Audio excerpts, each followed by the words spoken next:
After back-to-back deadly scrapes, the heroes healed their wounds with deep and wary breaths, and they headed back deeper below to explore the unexplored and be sure their backs were covered.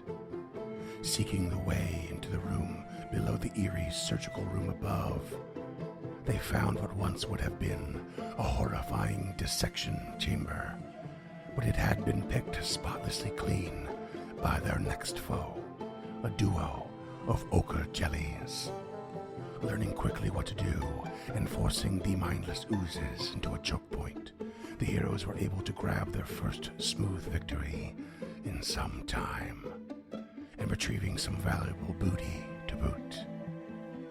But the good times were not to last, as they ventured further forward and discovered a most grotesquely warped creature, stricken with a level of fear beyond imagining.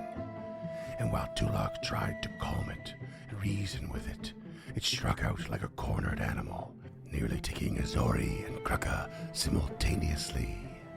Tulak attempted to end its misery, but it did not succumb to his power, and the heroes retreated once again as the creature moaned and wept uncontrollably behind them. Hello there, creatures and denizens of the North.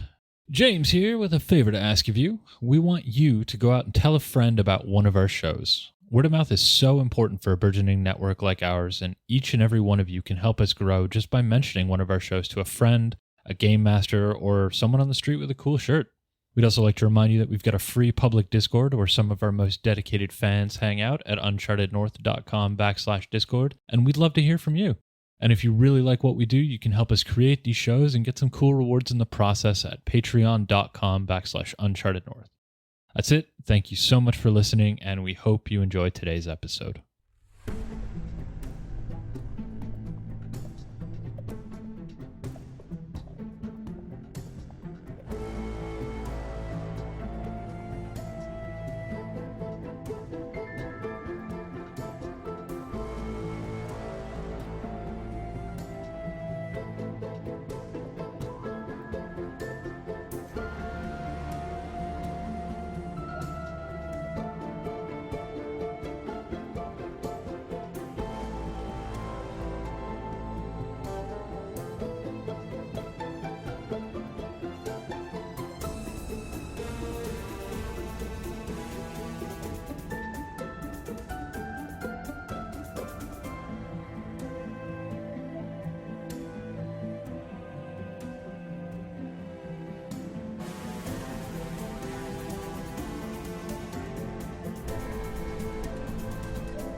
So I am someone who generally prefers, to some capacity, to take a sort of trial by fire approach to just like really like learning a new job or working in a new space, something like that. Because I kind of learned whatever I do know has always been a little bit in that direction and has a lot less been about preparation. I'm not very good at preparation. I'm not a very good studier or note taker and so on and so forth. So I was wondering if anyone here has any fun stories about learning something trial by fire, or if they have any stories about learning something or having done lots of preparation and you arrive and you're like surprised at how much that helped you in the situation you're in.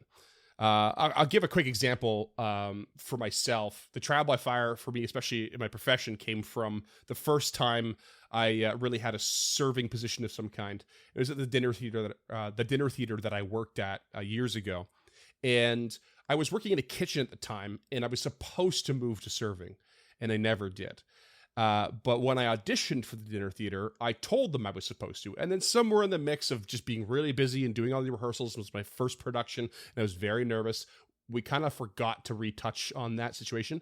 And so the very first performance that I did there, I also had to serve a large banquet table of 30 people. And I had never served anyone in my entire life. So I just bit the bullet and did it. And did the show and sang and did all the things. And I'm sure it wasn't good, but that is basically how I learned. And it wasn't till like, a month in or 2 months later that it came out that I was like, I actually didn't have any experience. And they were like, shit, you should have told us, but I guess it's fine now. And ever since, it's kind of been my strategy. Every time I go to a new space in the service industry or hospitality, I just say, just throw me in and I'll ask questions and we'll figure it out. And that's kind of been my mode for a very long time. I don't really have much in the way of preparation examples. So what you're saying is your MO is show up completely unprepared, lob yourself in there, and then just start asking questions when you inevitably start to drown? I mean, it's yes and no. It's easy to put it that way, but I guess I've consistently worked in the same industry, just with different styles of food and drink and stuff like that. So you always retain some of the stuff you've used along the way. So you're not always going in totally blind. You have some good habits established, but generally, yeah. Like if I'm about to go work at a wine bar, I'm not really studying my wine when I go in. I think that's a service industry thing, though. If you thrive on the pressure Yeah. of something like the service industry, you kind of thrive on those new experiences. And I've kind of taken that with me because, like, my first job was the kitchen as well. And yeah, every job I go to has since I kind of like remember that rush that used to be like stress dreams, but now I just very fondly of like the chit printer hitting the floor on a supper rush, and then it's just like, oh, it's go time, I guess. And I kind of carried that little bit of an adrenaline rush into all my other stuff. So even like a job that I have now that I have to go in with a calmer head, a lot of it is that same kind of, oh, problem has happened. I have to channel this energy into a productive way to fix it, and I have to find the solutions on my feet to get there. And yeah, I think that's the only way we're similar, Baron. That one way. It's the only thing we got in common. I mean, pretty much. I mean, everyone here has worked in the service industry in some capacity, so I'm sure they can all relate. Scott or James, do you have anything to add to this conversation? Well, I do, but I'm going out to left field with this one, baby, Mhm. because this is just a little hot stock tip for every single person listening and you guys. Uncharted North does not endorse any of Scott's stock tips. I flew a plane once. Ooh. And the way that I flew the plane is I basically just signed up for an introductory lesson at the local flying club, which was in Victoria at the time. Yeah. Best $80 I ever spent. You roll in there. First of all, I suggest listening to Danger Zone really loud on the way in. Do this during the summer. Windows open. Get yourself in the mood, you know? Yeah. Then you show up. You get a half hour on the tarmac with the trainer. And me, having played a lot of video games, I like kind of knew the breakdown of the plane and how things worked. And we were shooting this shit. And he's like, all right, let's just cut this down and we'll spend some more time in the sky. So it's supposed to be half an hour. So we did about 15 minutes, 45. Nice.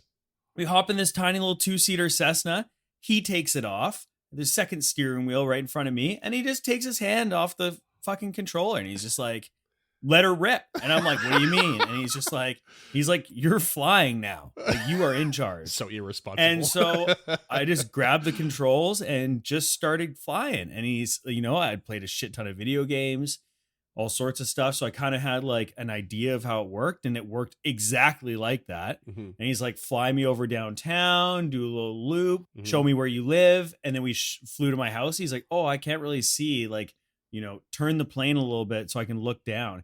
And so I like did, and he's like, not enough. And he grabbed his wheel and really reefed on it. So we went like way over, and I'm like, whoa. And clearly he just does this to everyone. That's terrifying. And then we just flew back to the airport, and then he took control and just landed it, which I think I could have fucking landed that thing.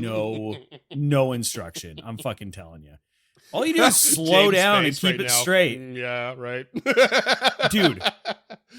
It's not that simple. It isn't hard. Like, I mean, maybe a plane is harder. I've flown gliders and stuff like that with the Air Cadets, and landing them is very easy. So I have no doubt that you could have done it. He did two things. Yeah. Slow down, keep straight. Yeah. That's Yeah. all. All you got to do is one thing, not crash. Yeah. Yeah, obviously. Listeners, find your So local flying simple. club, pay the $80 or whatever it is, get your intro lesson, and fucking thank me later by being a Patreon subscriber. Shout out. We got to have a tier to make your life insurance beneficiary the Patreon subscriber. All right, James, tell us about how you've prepared for everything in your life. I've prepared for everything in my life.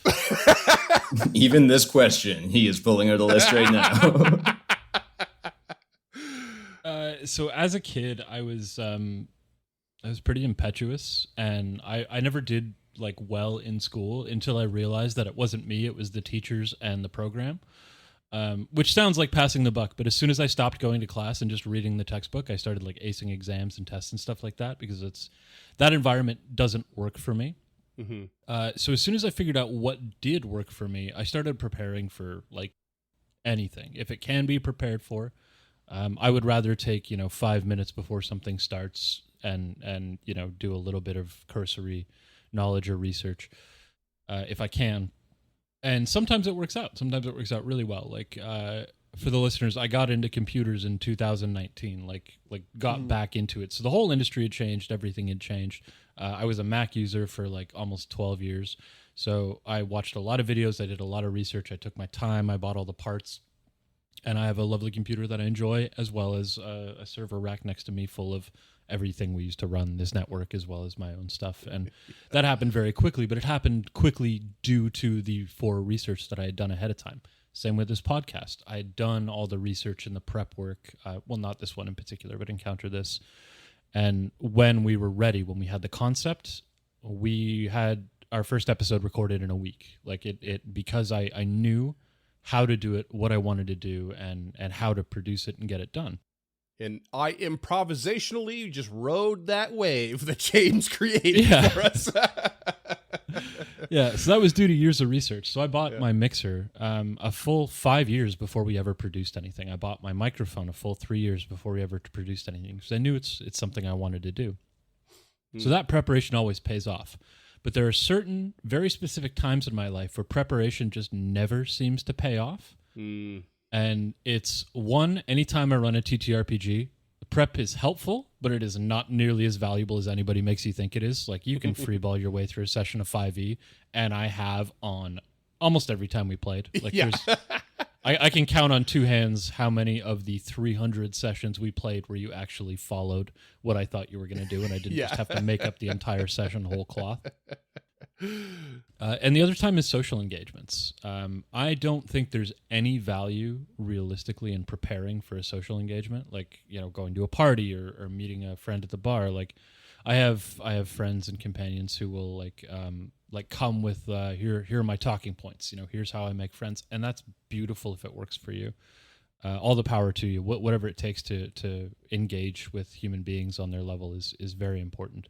But anytime I ever do it, it blows up in my face spectacularly. So I just don't anymore. I don't know how I don't know how one prepares for a social engagement. I don't Well, if you're going to go ice skating, another hot stock tip for you. Go ice skating then the week or night before, and then pretend like you never did it when you're good. Just get that little extra practice in. Okay. That's sound advice. And then you just say like, "Oh, I haven't been on skates in like 8 years." And just Doing rip backwards around crossovers the on these bitches, dunking on people. Heel toe, motherfucker. If we want to go to where I am with the preparation right now in things, I just remembered where we are in this adventure and why the segue is going to be what this intro banter was. Yeah, because I mean, there are a lot of fights in this adventure that you are going to go into unprepared. The vast majority of them.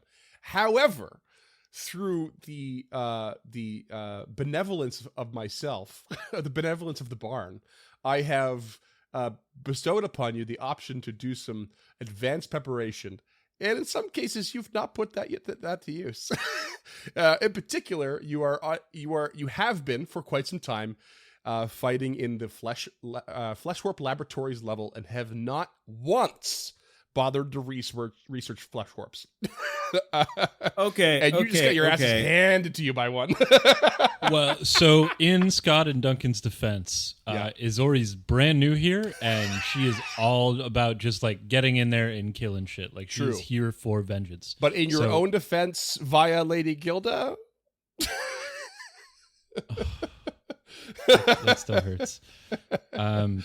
Also, I want to step in on the fuck you barn train because we were under a 48-hour time schedule.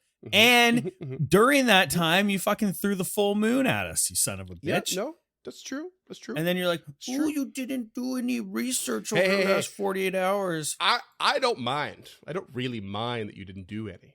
I'm just saying it's nipped. You just want to call us out in front of the listeners. That's all you want. like I'm never called out for the listeners. Burning down the barn. Burning down the barn. I think it's more the listeners calling you out than us And I calling you out in front of the quote, listeners. I want to jump on Yeah. the fuck you barn train, Scott Barber. That's right. Is that a call out or a statement of intent? I think it's a merch idea is what it is. And this train ain't stopping.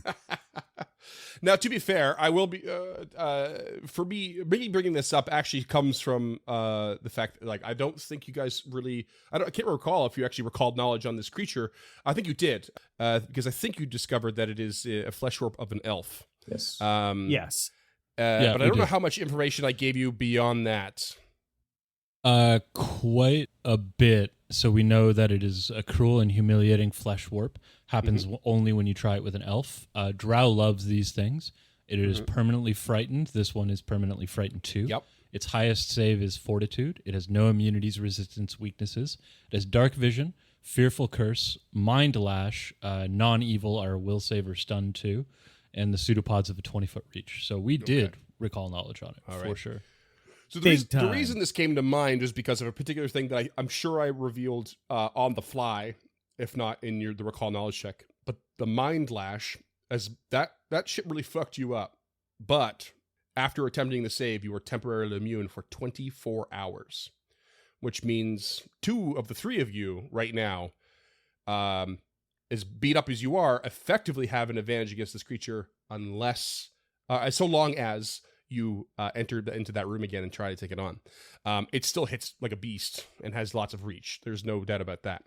But that's just the sort of thing that comes to mind. Was like, oh, had you done some advanced research on flesh warping? And I have it set up in the research similar to the Will-O-Wisp, where you have multiple options to research specific creatures under that category. You can get that stat block ahead of time and try to understand it and go in prepared. Why don't you just tell us what's the next floor down? What creatures are going to be there? Okay. And then we'll research that. Sure. And okay. Belcora's evil plan in its entirety. We know her evil plan in its entirety. It's to burn Absalom to the ground. More of a details guy. The next floor down is nothing but roided up mitflits. Enjoy. Mm. I thought that was this floor.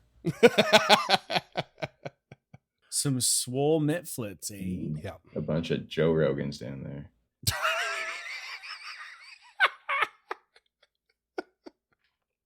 Okay, let's fucking do this, boys. So yeah, what's the plan? You've just backed your way out of the conflict with this Urna curse, it's called, and Izori and Kruka are looking rough. Yep. So some healing is in order.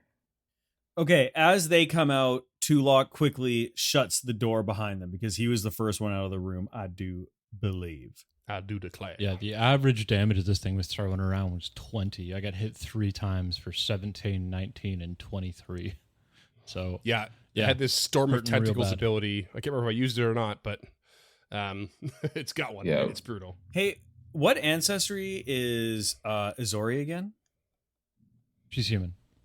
Okay, so as Tulok closes those doors, he is kind of visibly rattled by this thing. And I can't believe that someone would do that to a creature. I understand the flesh warping to harness the power and make their soldiers stronger, but so sick and disgusting. Just the pure hatred that would cause someone to do that to a creature because of their background, because they're an elf. And he, as you know, is a half elf. And so he is just kind of shaking with rage. Yeah, if I remember correctly, your mother is an elf? Your father's a half elf? Or a human? Father is full hume. Hmm. We all know how that relationship's going to end. Yeah. Well, on the plus side, I just rolled a 2 for treat wounds, so I can't do anything for at least an hour. Okay, so how would you like to hold a compass and go nowhere in particular with it? I got one. If we wait an hour, I'll be pretty much at full health. Okay, yeah, Kruk is down like by 76, so he just rolled a crit on one heal, but he's still gonna need more than that. Tulok turns to you and says, "Come, let's go to the green room. There's couches and areas to lay down in there while we recover, and then we'll decide what to do next." Forgot about the green room. You're right next to the tavern. I could All go right, for so, I heard they have only green M&Ms. I have been craving craft services. You get in there and they're all brown M&Ms. I'm colorblind, anyways. Whoa! You did not put that into your character submission, Duncan. we gotta retcon a whole bunch of shit. Oh no. Okay, so if we wait 50 minutes after Kruka's first heal, he will be fully healed. I'm going to have to wait 61, so...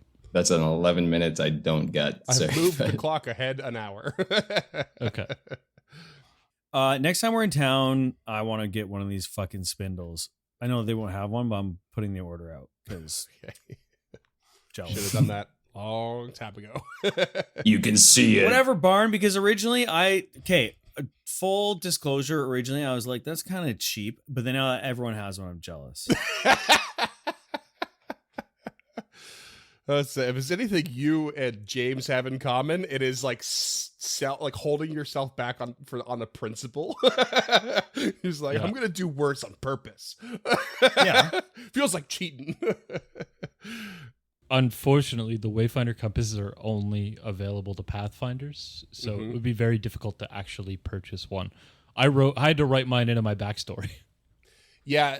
So yeah, that's the thing is the Pearly White Airstone doesn't give you the healing unless you have the resident power of it, right? And you don't get the resident power of it unless under certain circumstances. I did Well, not you can say invest those in it. words It's right. just floating around your head. Right. So Yeah. we can get him a spindle as long as he doesn't want to come. I mean, we can get him a compass. I'm sure there's some on the black market, but Spindle's fine because literally right now I have an inert Aeon stone that does absolutely shit all floating around my head other than the fact I put my light on it. So Oh yeah, sorry, I was wrong. The resident power is the negative damage resistance. yeah, So yeah, you could just get it and have it spin around. yeah, they're only 60 gold. Like it's worth every penny. You guys give it a rest in the green room, and yeah, you gonna go back in and just start trying to fight this thing, or what? Say we have to go back on after intermission, so honestly, the thing makes me sad and I don't really want to kill it.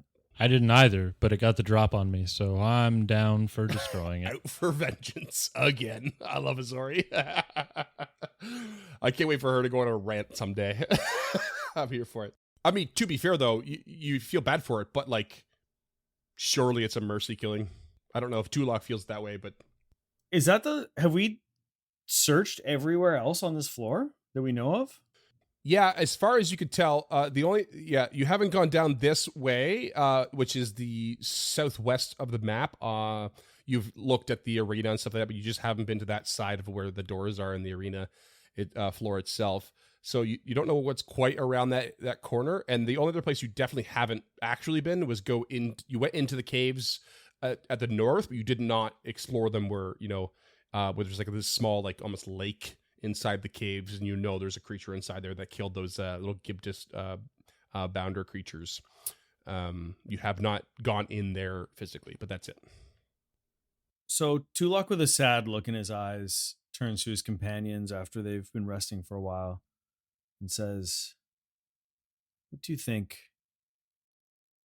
Should we put this creature out of its misery? It makes me incredibly sad. Maybe it's better off dead. Although It makes my heart hurt. What do you two say? There will be very few things we find down here that I think will be worthy of life on the surface. If we are going to cleanse this unholy location, perhaps we should cleanse this unholy location. And I know a wise warrior once said, you generally have a good plan until you get punched in the mouth. I'm furious I got beat. Let's kill this thing. Wise words and direct words from both of you. I appreciate your counsel, and I agree. Let's go take this thing out of its misery. Izori draws her rapier. I'm scared this is going to turn into another slaughter. Let's go. All right, so you head back to these double doors to the room you know this creature is in. What is the plan when you bust those doors open? I'm going to start with a phase bolt.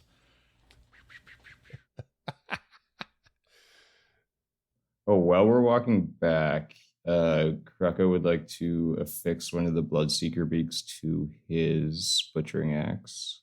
Heck yeah, use those talismans when you got them. Well, when we get to the door, before we open it, Izori is going to cast Blur on Kraka. Okay, casting Blur. How long does that last? 1 minute.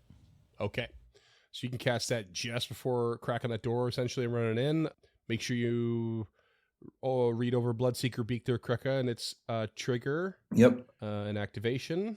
And sorry, did we determine if this thing had any weaknesses?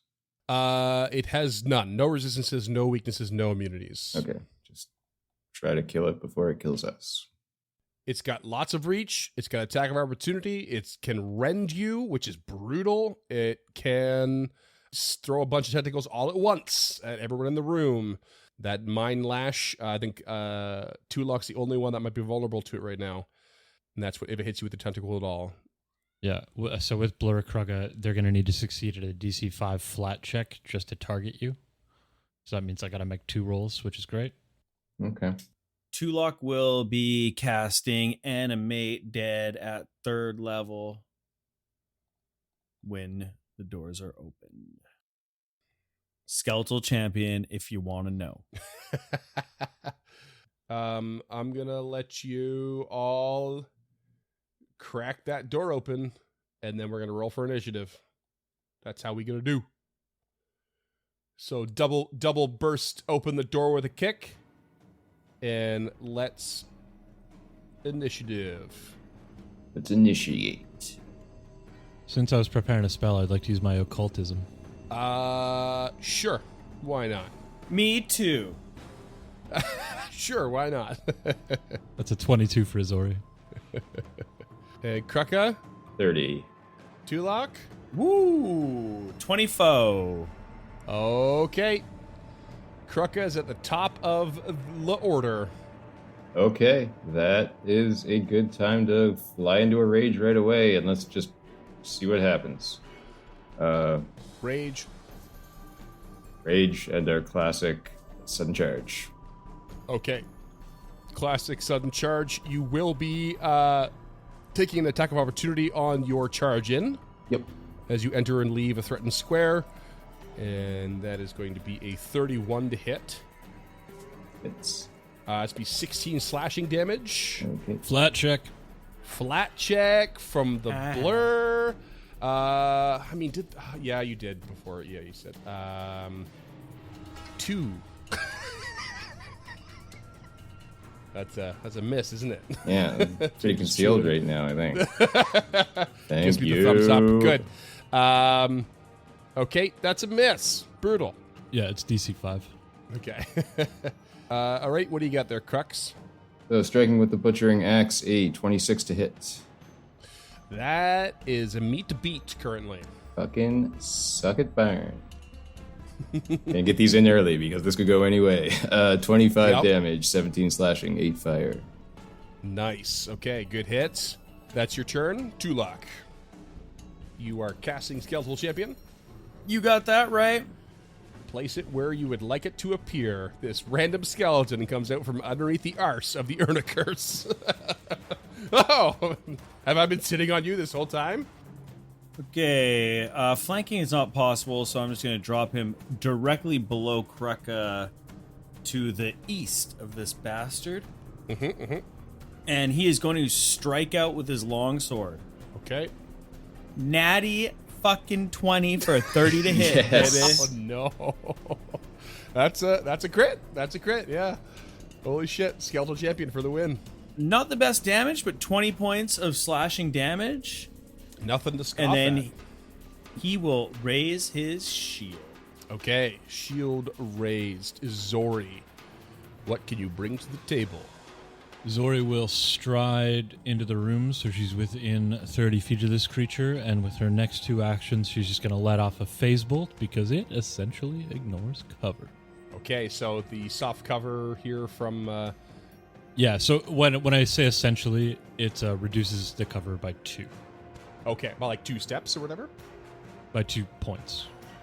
As in... reduce the bonus...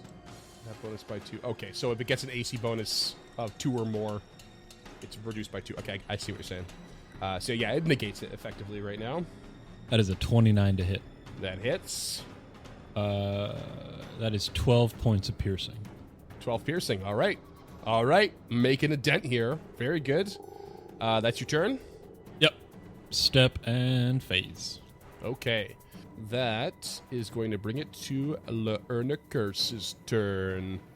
Who is now going to let out, now that you've entered a really close space to this creature, it is going to let out a soul scream. It's a 10-foot emanation, and it targets all non-evil creatures. And I need all non-evil creatures to, in that emanation, to make a will save. Does this affect the skeletal champion? Does it have the mental trait? It does have the mental trait, but the skeletal champion is not technically immune to mental. It is technically have its own. Usually has It's its own neutral alignment. evil.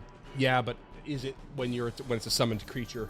I would assume that it takes on any alignment of the summoner or the caster. It's still evil. I'm just telling it what to do. Yeah.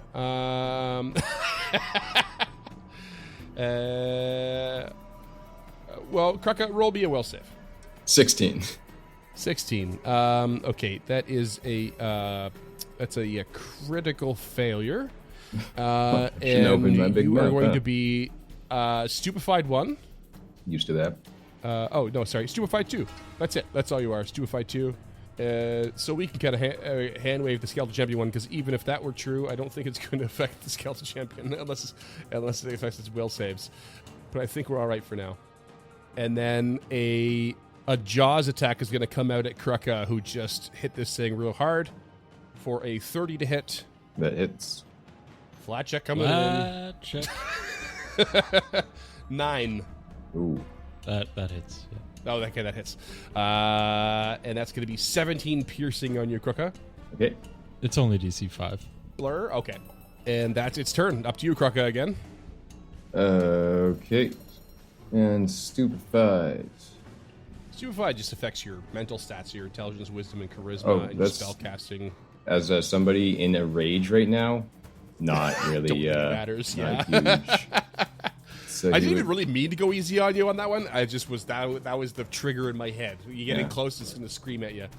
Why don't you hit me with some fortitude saves and I'll slap you with a juggernaut. Striking with the butchering axe for a 26 to hit. Meet to beat. 21 damage, 8 fire. Okay, cool. Second action. Would like to change the grip on his butchering axe and attempt a trip. Okay. So taking a hand off is free. So second action is attempt to trip. That has your map -5 Yep. With athletics. versus my reflex, I believe. Yeah, 15. That's not good. 6 on the die. No, not going to do it. That is a fail. Okay. And is it worth trying to walk away with so much reach on the stupid thing? 20 feet. Oh, actually, it's a sorry, that's a critical fail on the trip, Oh, what's that mean? Oh no. which means something. I'm afraid. It means he gets tripped. I believe you're going to fall prone, if I remember correctly. That is correct. Okay, well, that makes my third action a lot easier. Yeah. Yeah, so trip, critical fail. Yeah, you lose your own balance and fall, land prone. Oh, there was a tentacle that just popped up out of nowhere. In third action, he's going to stand up. You're slipping on the roots of everything. Okay, you stand up and you're going to get an AOO for sure, because standing up is a move action. And that is going to be a tentacle flying at you for a 28 to hit. That hits. And that's going to be 20 slashing damage. Okay. I always find it weird when a tentacle does slashing as opposed to bludgeoning. Barbed, probably. An odd choice. I guess so. It's essentially a whip. A whip doesn't do bludgeoning or piercing. It does slashing because it's scraping across the skin. Yeah, that's... No, a whip does piercing, I think. I could be wrong. That would be crazy. weird. That would be weird. Well, let's find out. Krug has got a whip in his inventory. I'm actually reminded, I'm now reminded of an episode we did in ET when we covered the Lucrata. Do you remember this, James? It was like, because their teeth they don't have teeth, they just have like one solid piece of bone on the upper and lower parts of their jaw. And I was like, we need some sort of like different damage type for this. It's like some kind of tear damage or something. Right. Yeah, whip does slashing. Okay. Then I'm just crazy. All right, Krucka, that's your turn. Tulok, what do you got? All right. First of all, Tulok will sustain and then will cast telekinetic projectile, flinging a stone at this son of a bitch. You always do the same thing, but I always love your enthusiasm. That is okay because I ain't doing nothing because that was a natty 1. Okay. You've gone in But- both directions. The skeletal champion with shield not any raised any longer, I guess, will raise his shield again and then strike out with his long sword for a 28 to hit. That hits. For 6 points of slashing damage with a 2 on the die. Wee little bit extra, not too bad. Izori. This thing is flailing and screaming and is very unhappy. Izori's going to stride 10 feet, so she's kind of on the stairs. And she will then cast Phase Bolt again because she's within range. That is an 18 to hit. That is a miss. Okay. I'll spend a hero point. Okay. That's a 17 to hit, so she's done. Also a miss. The Urna Curse is going to continue its flailing at being harried up close, and it's going to do a storm of tentacles. And it is going to, let's see here, attack both the Skeletal Champion and Krucka before counting towards the multiple attack penalty. Krucka, it's going to be 23 to hit. Nope. And then Skeletal Champion, 29 to hit. That's you, Scott. That's a hit. I was reading. Is it a hit or is it a crit? What did he say it was? 29. That's a crit. Oh, on the nice. Wait, hold Felt on. bad. Wait, hold on. How do shields work? Shield Yeah, gives your you a shield's boost raised. to your You AC. get a +2 to your AC. Just a hit. What a roller coaster. After how many episodes of working with a shield wielder, How many times have I ever used one? Never. you've got 18 slashing damage on the Skeletal Champion, Okay. and I will need a will save from it. Coming up right now. 19. That's a fail. This is really, I don't know, this is debatable territory here as the Mind Lash affects the Skeletal Champion. And, I'm pretty sure it's mindless. Yeah, I don't know. Because it has the undead trait. But, like, It does have that. sure. But the undead does not automatically make it mindless. And I Yeah, a don't, lot I don't of- believe there's anything in the minion or whatever traits that actually indicate mindlessness either. I don't see anything on the character sheet that would indicate that it would be resistant or Yeah. So I think I'm ruling it correctly. So the Skeletal Champion is going to be stunned too. So the next time you sustain it, it's screwed. Anyway, but it will still be up. You are both correct. It is my bias carrying over from every other RPG. They are immune to death, disease, paralyzed, poison, and unconscious. And that was a common thing in like 1E and Starfinder as well. Was like an undead has these things, you know, and a construct has these things. They've kind of done away with that. Well, so the reason I thought it was mindless is because we have specifically said time and time again that these aren't knowledgeable undead. That's why he has to spend an action to control them. It's because they don't have conscious thought. That was just to make Lady Gilda feel better. Oh. All right then. Yeah, it is a weird one with specifically with this spell because it is animate dead as opposed to summon in a creature, you know. But it effectively works like a summon in a creature. It's a weird window. I think that maybe probably should be better described by Paizo. Because I'm with you, James. I kind of agree with that. Regardless, after that. We're going to just see, I think, another tentacle attack come out. Let's see if it's going to be Kruka or the Skeletal Champion. It's going to be the Skeletal Champion at a mat -8, 12 to hit. I assume that's a miss. Big miss. Kruka, you up. Is Kruka still stupefied? Not that it really matters, but... Wait, how did Kruka go after Tulok? I didn't. Didn't the skeletal... Oh, okay. He was I just see what being happened. murdered. I'm just fucking stupid. Welcome to the club, baby. I didn't want to say it, but... It's kind of our thing around here. Yeah. Just be over here shutting the fuck up. I'll be over here and noisily also being stupid. I'm going to trip this thing. Nat 20. Hey! Get That's a reversal. on the ground. That is a reversal. Okay, natural 20 on the trip. What's the total? 34 total. Okay, that's going to be a crit. It falls prone and takes 3 bludgeoning damage as it hits the floor. Fuck yes. Amazing. It is now prone, which makes it flat-footed. Second action, he's going to two-hand his butchering axe and bring it down on this crying, pathetic thing on the ground. Striking with a mat -5. 15 to hit. That's a miss. Fuck. Even well prone. Oh, prone. That's a turn then. Okay. Still, it's prone. That could be a significant advantage here. Tulok, what do you got? How injured does this thing look? It looks pretty rough. Yeah, you've fucked it up pretty quick here. I think it took 1 or 2 hits before as well, and it hasn't had time to recover like you have. So yeah, you're taking bits and pieces off of it for sure. It's had time, it just didn't use it properly.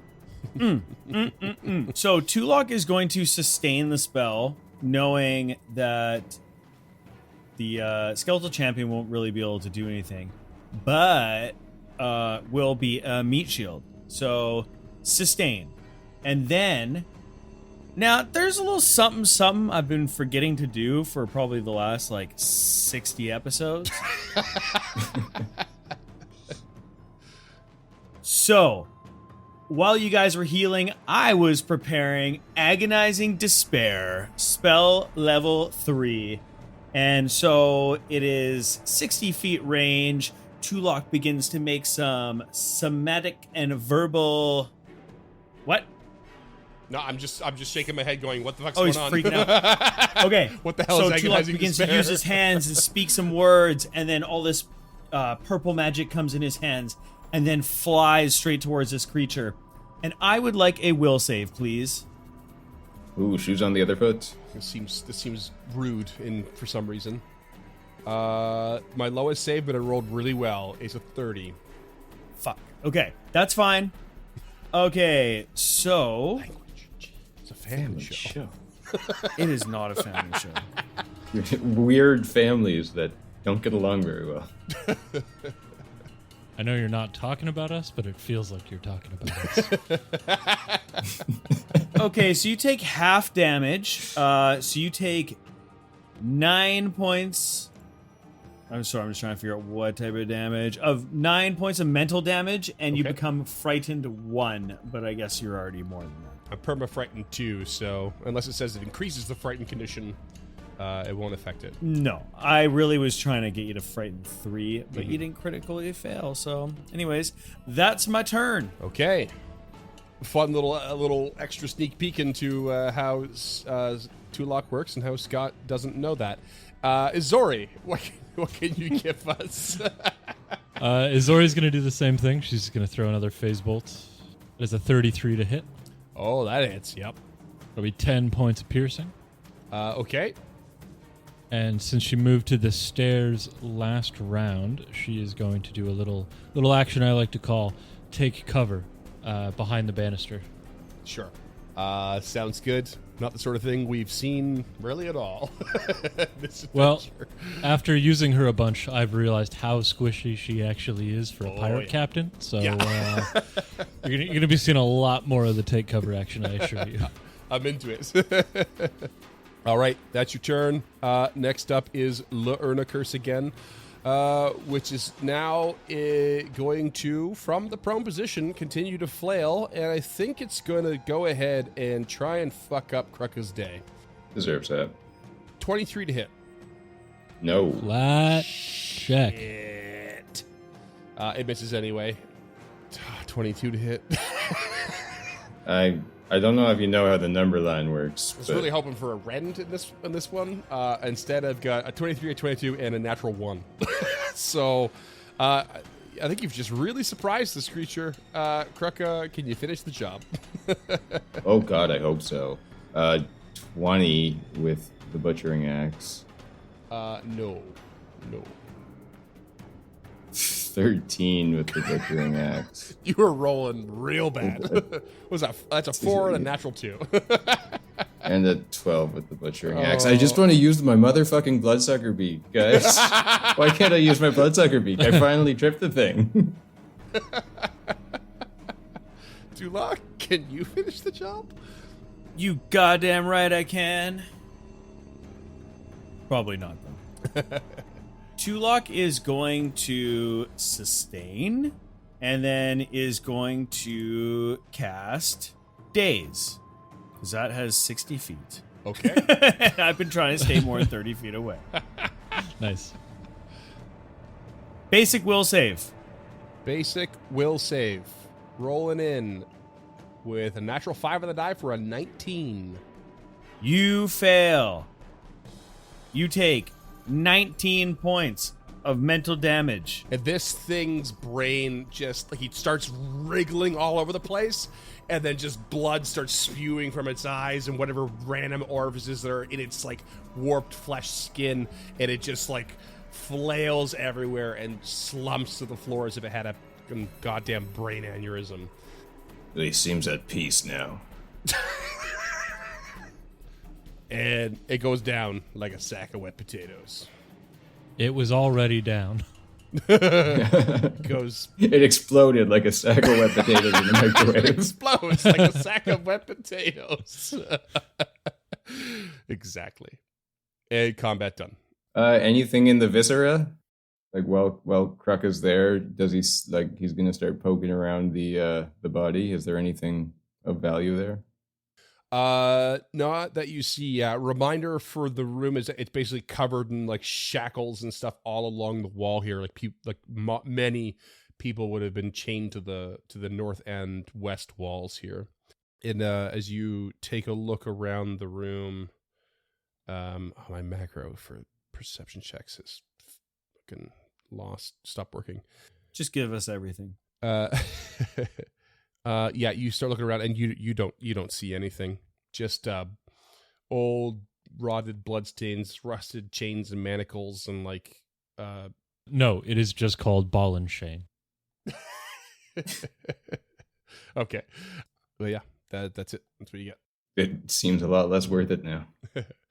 So just a reminder for yourselves and the listeners, you have this sort of like strangely angled double set of stairs that head downward quite deeply, probably to the next level. And then to the south of this room, on the western side, there is a double door that leads south.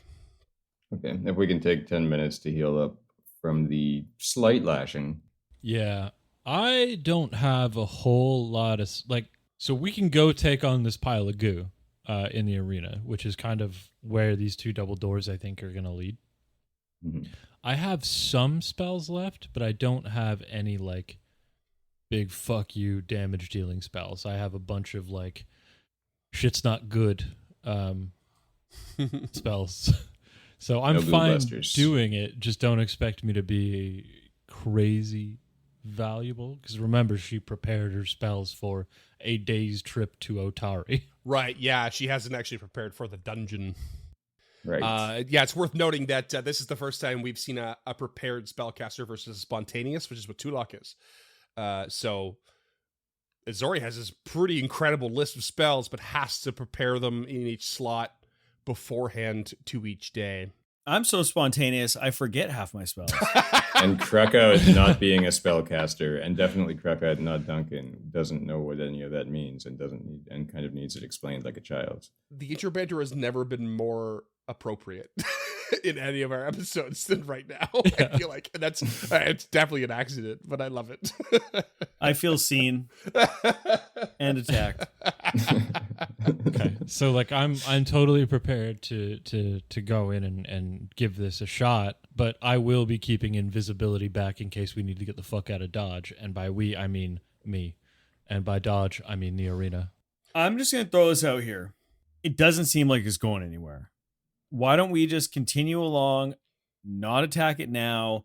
We can always come back for that fucker later. Yeah. It's not like it's going to come slinking down the hallways. Like, so far, you went and, for whatever reason, tried to fight the Velshrak again. Then you fought some Shanmurgal heaps. Then you fought some oozes. And then you fought this Urna curse and got your ass kicked and went back in again.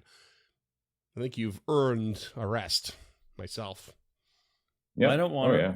I don't want to rest yet. Let me propose something to you guys then, because we've been chastised before about this, specifically today during the intro banter. What if I don't chastise. do invisibility and silence on Tulok, have him stealth into the room, get a good look at the creature so we can actually do some recall knowledges and maybe some research on it, and spend the night doing research on the creature and recall knowledges? It's a terrible idea. Let's not do it. No, I mean, Gregor kicks open the door, flaming axe in hand. Well, I mean, it's in the arena. We still have a few rooms before we get there, methinks. yeah. You're probably right, but I'm prepared for this just to be one long ass hallway because I've been on this dungeon dive. Well, let's Yep. find out. Tulok storms towards the door, saddened by what's happened in this room, and opens it without care.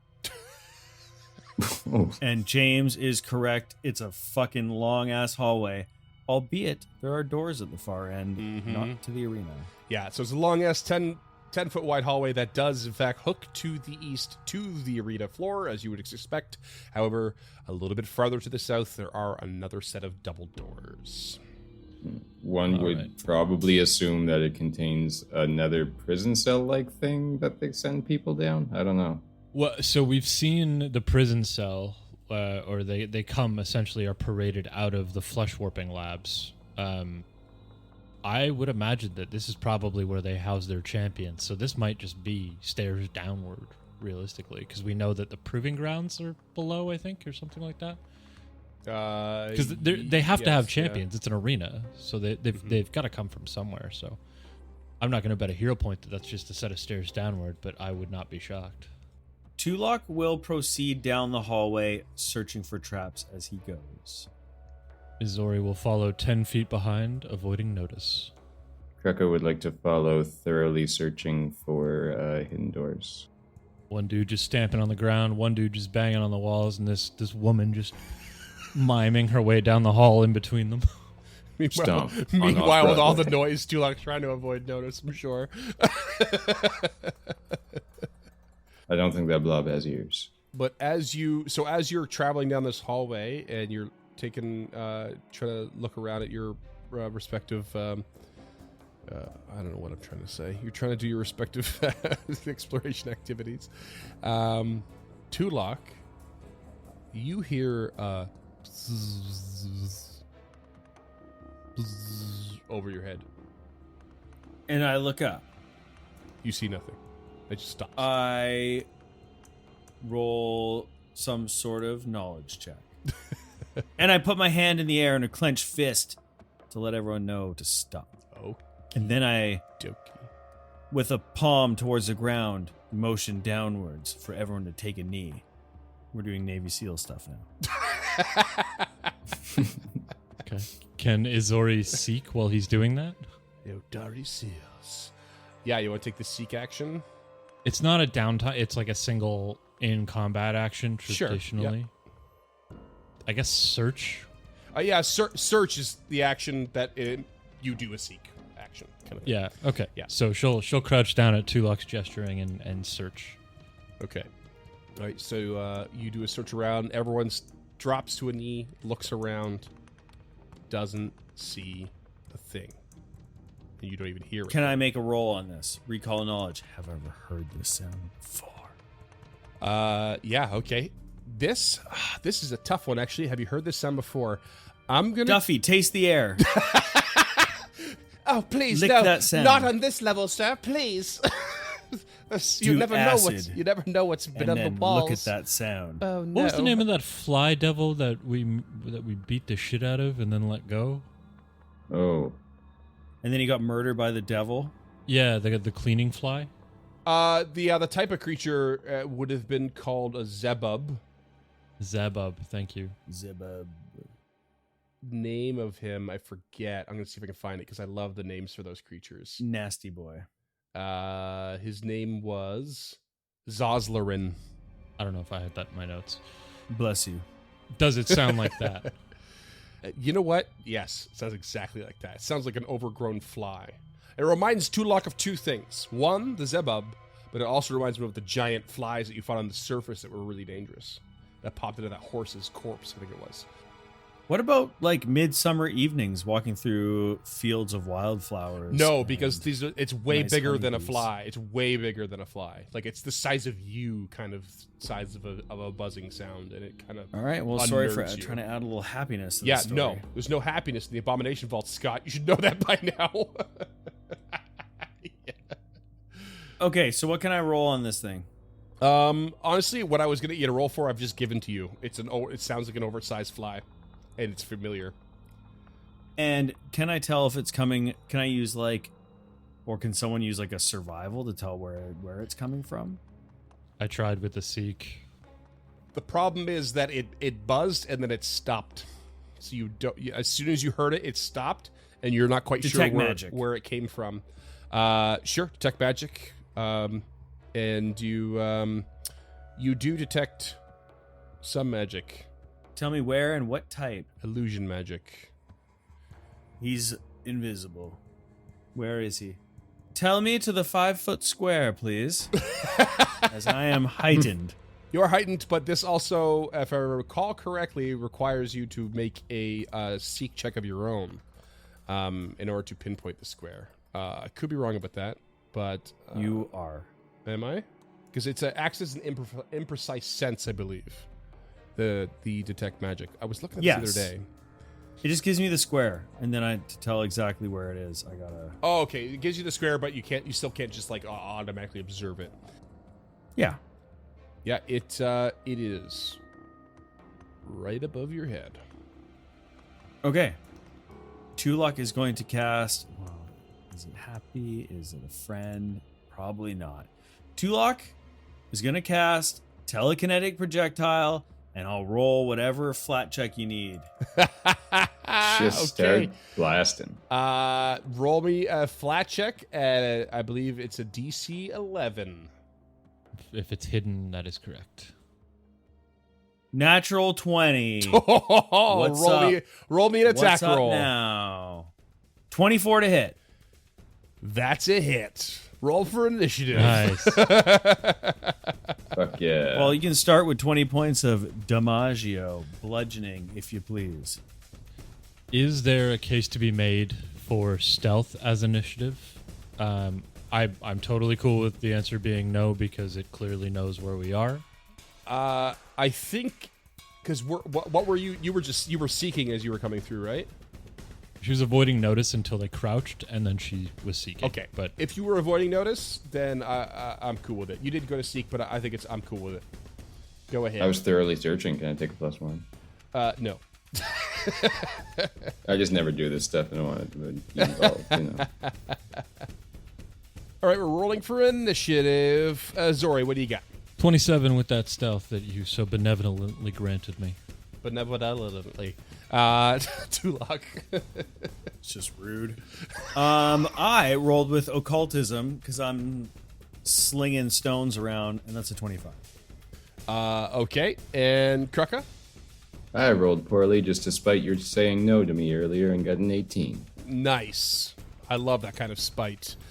I'll Top show ya. of the order is going to be the thing that just got hit. How much for damage was it? 20 points of damage? That's right, baby. You just hear this. You just throw this stone up in the air, and it just hits and you're like, ah! It's like, get out here! We have intruders! And this Zebub appears above you as it flies down onto you and tries to bite you, Tulak, with a 24 with its mandibles. That is a meat to beat. And you are going to take 16 piercing damage, or piercing and evil damage. And I need you to roll me a fortitude save. I will once my math is done. Now. 31. You good. And then this creature is going to fly away from you towards the double doors.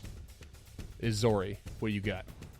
Zori's first two actions will be to cast Silence on the Zebub if it is, in fact, within range. What's your range on that?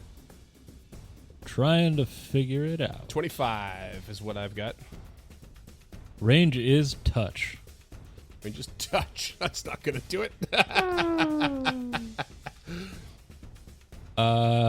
She doesn't know what this thing is, so first action will be to recall knowledge.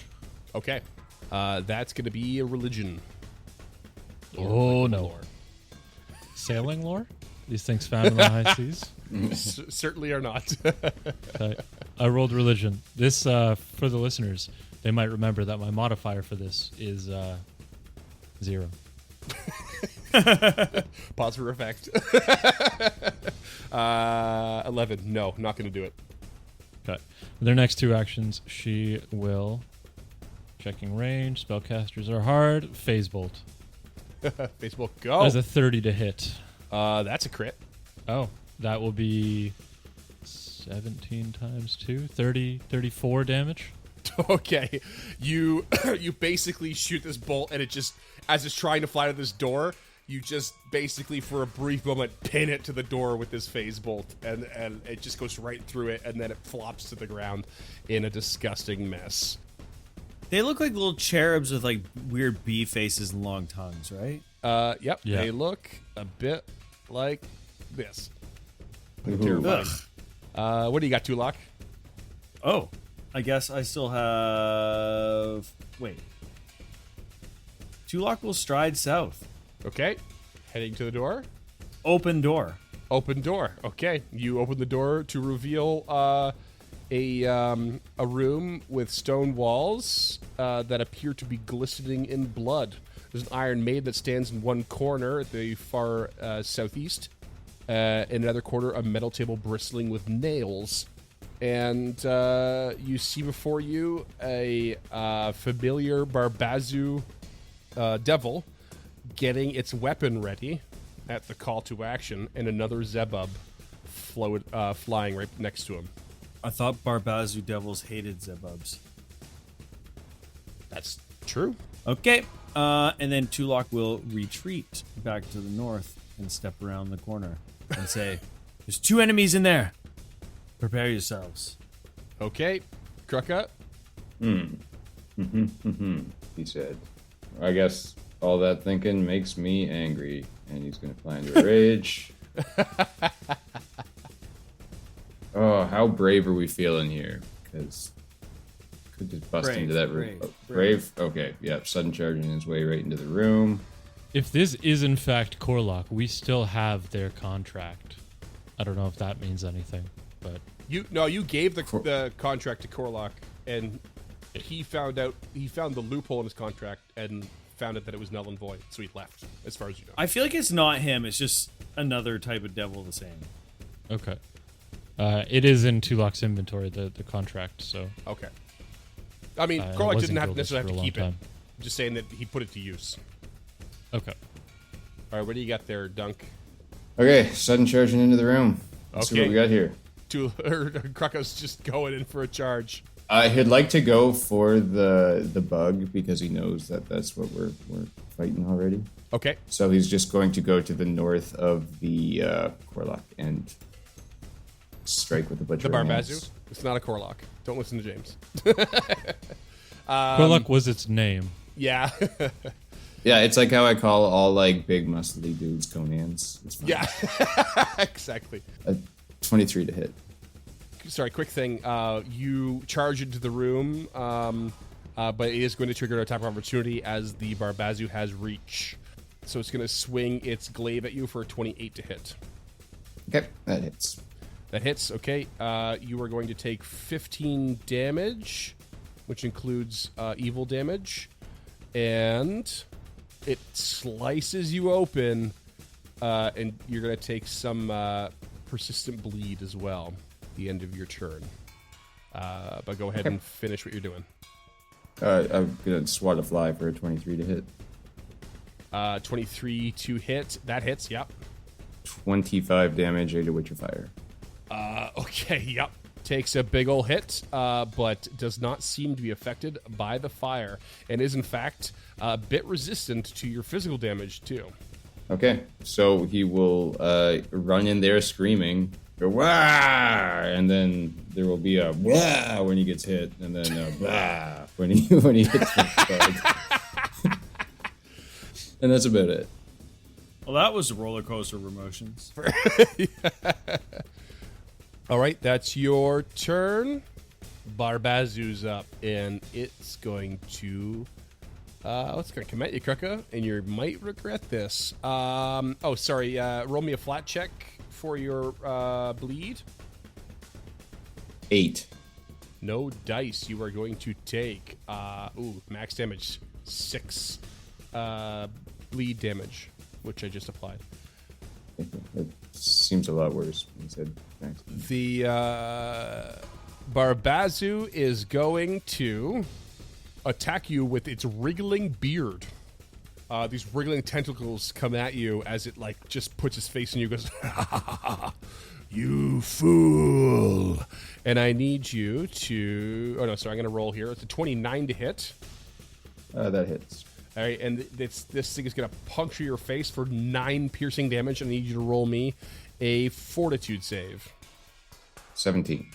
17. Okay. That's it for that attack. Is that a success, or? You don't know. Because I just want to remind you, success would be a critical success. Okay, in that case, it is not a success. It is a fail.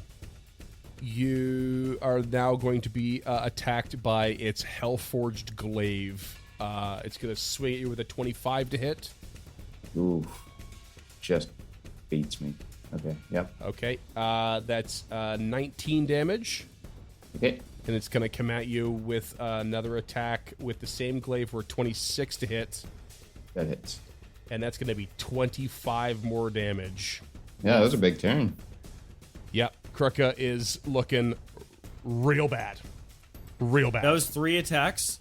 That was 3 attacks. The wriggling beard, once per round, completely ignores the multiple attack penalty. Just throwing that out there. Next up is going to be the Zebub that's in the room, and it is going to spend its actions casting a spell that does have the manipulate trait. If you want to take an attack of opportunity there, Krucka. Would if I could. Okay, you can't. Okay, can you not? You don't have it. Shit. Thanks for rubbing that in a little bit. Okay. Was Gilda. That was Gilda. Okay, and What happened there, by the way? oh no! Don't do that! Don't do that! No, I'm just thinking about my own situation right now and how the somewhat similarities that I'm seeing. Yeah. Suddenly, it starts casting a spell, and suddenly a swarm of rats just conjure up into the hallway and start running down the hallway towards Tulak and Izori. I think they're going to head for Izori and just start swarming you with bites. Can you roll me a basic reflex save, please? 29. That's a critical success. You are staving them off real quick already. You're probably used to all the damn wharf rats on the deck of your ship. It is your turn, Azori. Does it count as difficult terrain to move through the swarm? No, I don't believe so. Okay. So she will stride 25 feet with her first action. Okay. And with her second action, she's going to peer at this devil holding Krucka. Whisper, like, reach her hand into her material pouch, pull out this gilded dust, whisper into it, and just puff it into the air. And it settles over the Barbazu. Yeah. As she casts a little spell called Impending Doom. Okay. Hey. All right. Okay, so first and foremost, this does have the incapacitation trait. So if it is level 6 or higher, it treats its DCs as one step lower. Sorry, the incapacitation trait. Yeah. So do I have to roll a will save on this or something? Yeah, it's a will save. Okay. Yeah. So if I'm 6 or higher, I increase my degree of success, basically. Yep, exactly. Gotcha. Okay. 21 is my roll. Okay. 21 is a fail. Okay, it's a fail. Okay. So you're immediately Nice. flat-footed. Immediately flat-footed. Okay. And then This is an next awesome round, spell. you become frightened 2. And then on the third round, you are stunned 1, and you will take 24 points of damage. But that's not we until had the to- third round. Okay, we gotta wait. Yeah. Okay, so right now, just flat-footed. Just flat-footed. Okay. Tulok, can you save your companion here? Tulok will step out from where he was standing, head down to beside Izori. Cancel that. Northwest of Azori so he can see through into the room, and is just going to go back to the old stomping grounds of the telekinetic projectile. Okay. And who are you And targeting? is going to fling a stone at the devil. Fuck it. The Barbazu? Flinging stones at the devil. Write a folk song about that. 22 to hit, though. I don't like that. That hits. Oh, love that then. 17 points of bludgeoning damage. Okay. And Krucka, you're in real rough shape and bleeding. Yep, that's what you want. Krucka, get back here. 2 action ring of the ram, DC 22 fortitude save from the Barbazu, please. Barbazu, fortitude save. 29. So knocked back 5 feet Okay. and takes 4 force damage. And 4 force damage. Okay. And third action, 25 feet of movement back behind Azori. Okay. Cool. You take 5 bleed and roll me a recovery check. Come on, baby. 15. Success. Sadly, it's not a success because you have been hit by an infernal wound, which means your flat check is currently 20. Well, What? You heard me. who? So Krucka is in mad danger. However, what I will tell you is that you can administer first aid. The DC for that is also increased, but that will help reduce the flat check to a DC 15 if you It's also take 2 those actions. That's your turn, Krucka? That's the turn. Okay. Things are looking hairy, and the Barbazu is going to storm forward towards Azori. Okay, you are frightened 2. Okay, we got to figure out how the rounds work on that first. It just says on the second round, so I assumed when it ticked to the second round. But if you want to rule it, that's my turn. That's cool too. Yeah, the second round would be your turn, I think. Okay. That way, it has to spend one turn of its own with the initial conditions, and then the next turn has to spend a full turn with the next set of conditions, so on and so forth. But it doesn't compound before it has a turn with the previous condition. So it's gonna run up to you, Izori. In fact, it's not gonna get right up to you because it has this awesome glaive with reach, and it's going to swing that glaive for a 23 to hit. Not great. Nope. And we'll take a second attack with that with a 30 to hit. That's a hit, yeah. Okay. And that's going to be 17 damage. Okay. And some sweet, sweet infernal wound bleed on you as well, my friend. Okay. That is going to be the Barbazu. The Zebub is going to sustain its spell, and it's going to move that swarm into all of your spaces. And I need everyone to roll me a reflex save. 14. 14. Krucka, you're going to take 5 piercing damage. 8. Not looking great. Well, we got 25. That's going to put you at 2 piercing damage for Azori. And what'd you get, Tulok? 29. You're good. You're good, Tulok. And then the Zebub is going to... The hell can it do? That was one action. It's going to turn invisible. Casting invisibility on itself. Azori, you're up. We already know this thing has AOs, right? So that sucks. Okay, she will stride out of its reach with her first action, taking it if that's the case. Yep. Attack of opportunity. Yep. 26 to hit. That's a hit. That's 15 damage. Okay. And then with her next 2 actions, she is going to wave her hand very quickly at the Barbazu, and it starts to slow down and create these trails as she casts slow on this creature. So that will require a fortitude save, please. Okay. And you are in fact frightened 2 at this point because it is my turn. Frightened 2. Where is the frightened condition? There it is. Frightened 2 and fortitude save. 24. 24 is a fail. You are slowed for 1 minute now. Fuck yes. Oh, that frightened was clutch. Oh my god. Okay, slowed 1, sorry? Slowed 1 for 1 minute, yes. For 1 minute. Oh my god. Yeah. Success is slowed for 1 round. Oh man. Oh, that's so clutch. Okay, that's you, Tulok. Money, baby. I need a recovery check. Oh yeah, which is an recovery 8. check, please. 8. Okay, that's a fail. You take 2 bleed damage. Okay. Now her turn's over. Okay. All right, Tulok will reach out and touch Krucka and use the healer's gloves for 16 points of healing. Thank you. And then Tulok will turn to the Barbazu and will cast blindness. So, Just stacking them on. fortitude save, please, sir. Again, incapacitation trait, which we really failed majorly the last time we used this in a significant situation. But we know that it is less than level 6, so I think we're in That's the clear. right. That's right. But I rolled a 28. Okay, so that is a pass or a success. So you are blinded until your next turn begins, Okay. Shit.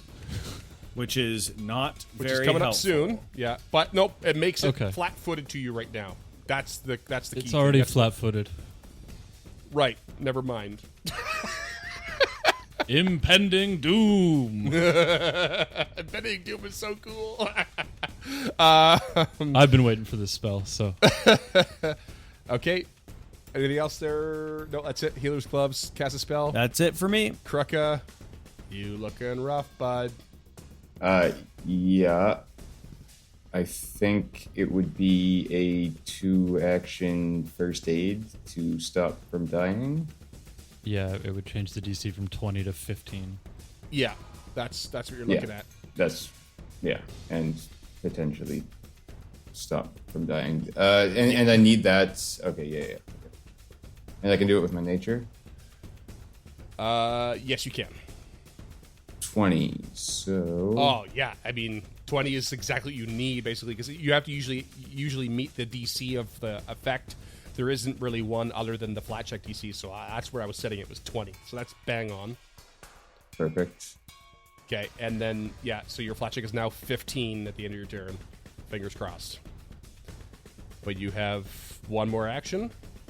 Yep. Bearing in mind, you'd have to take your one hand off the axe to do that. Yeah, I mean, free action, he'll do that. Yeah. What do you think, guys? Book it? Fail? Maybe let's not be here anymore? I mean, I think we're winning, but I understand where you're coming from. Yeah. Yeah. Or you at least pull back and start throwing some shit at them. Yeah, I'm not doing great either. I'm down to half health, but I'm Unbelievable. squishy spellcaster. Yeah. Yeah, that's not a bad idea. I mean, he does have the orc ferocity that he can just kind of play whack-a-mole with for a while. So he'll draw his returning light hammer. Okay. Draws the hammer. That's a turn. Barbazu is up. Wait, hold on. Duncan, do you want to move and then draw the light hammer next turn, or are you feeling okay right there?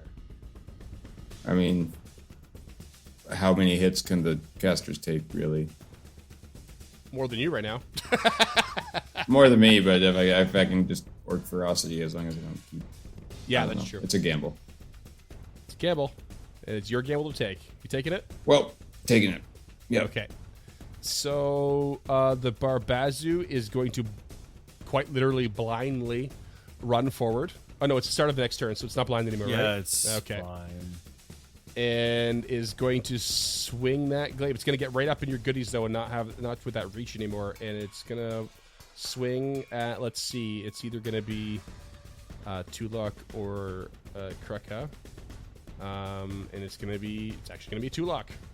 Oh, sorry, Kruka, you take 1 precision damage. Roll me your DC 15 flat check. Well, it was a nice effort. Brutal. Aw. Closer. Okay, big ol' Hellforged glaive coming at you there, Tulok. That's a natural 1 as it stumbles into this swarming mass of rats trying Nice. to swing at you.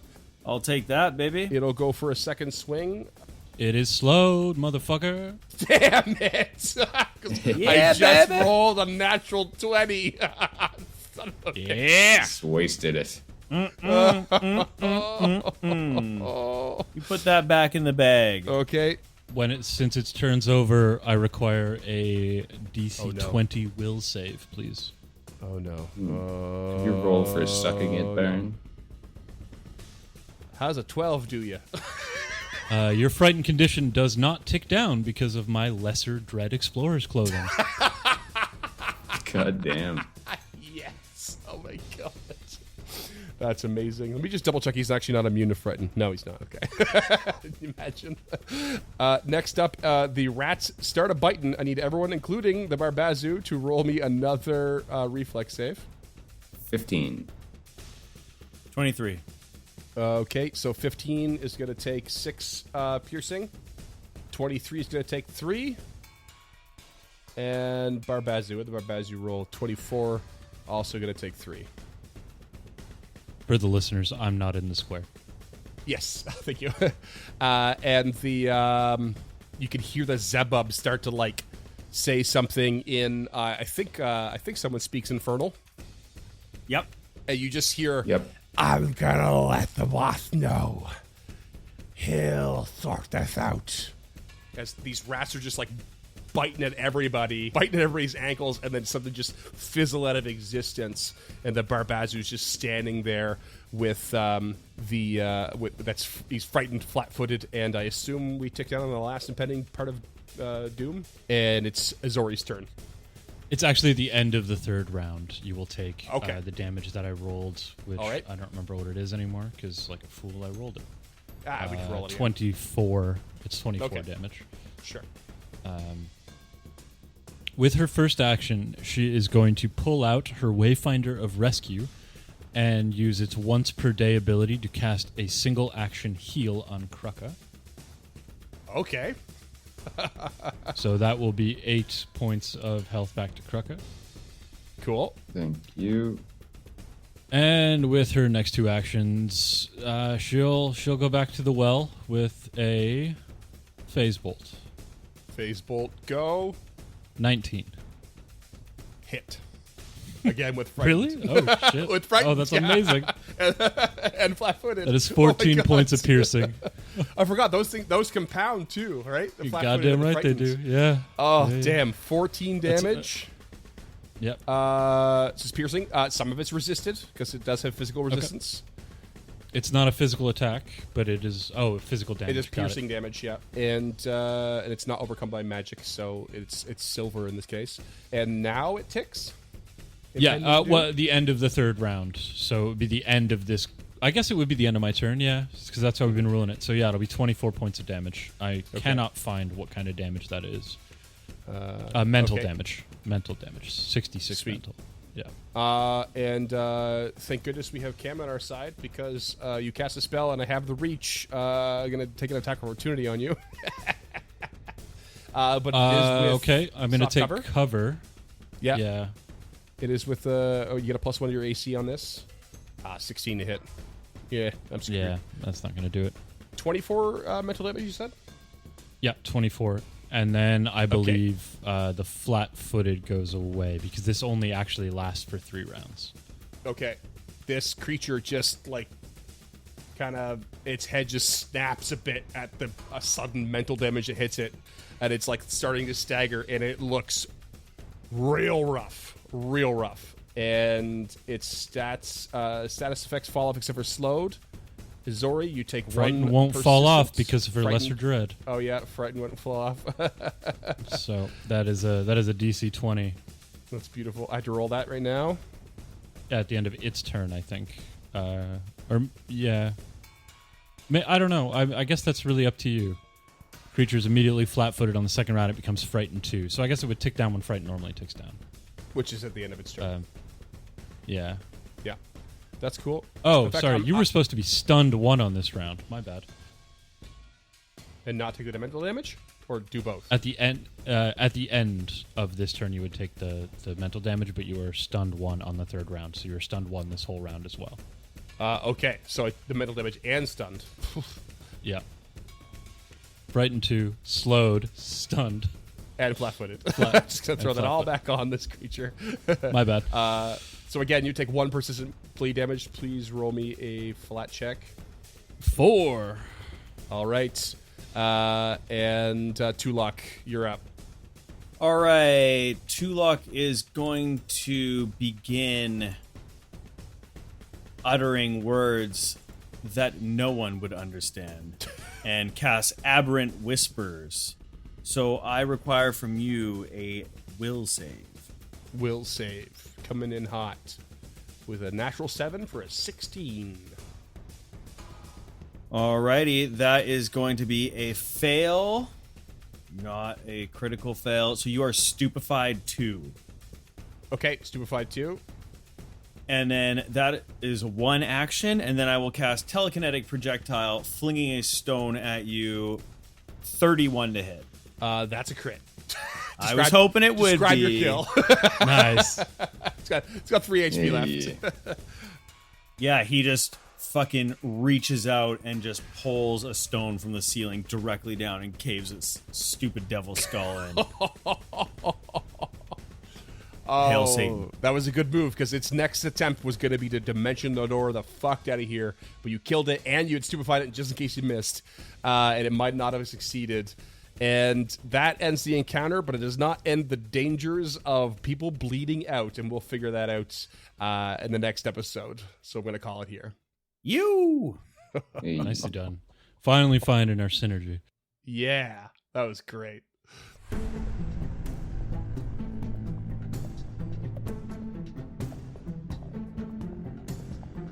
Stemming the Tide is an actual play podcast of the Adventure Path Abomination Vaults and is produced by the Uncharted North Network.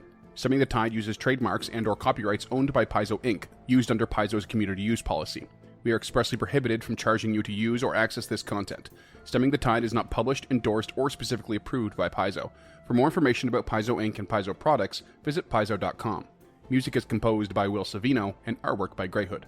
Stemming the Tide is recorded remotely using Foundry Virtual Tabletop. If you wish to connect with us or support this project and projects to come, we can be found at unchartednorth.ca, patreon.com/unchartednorth, and on all major social media platforms.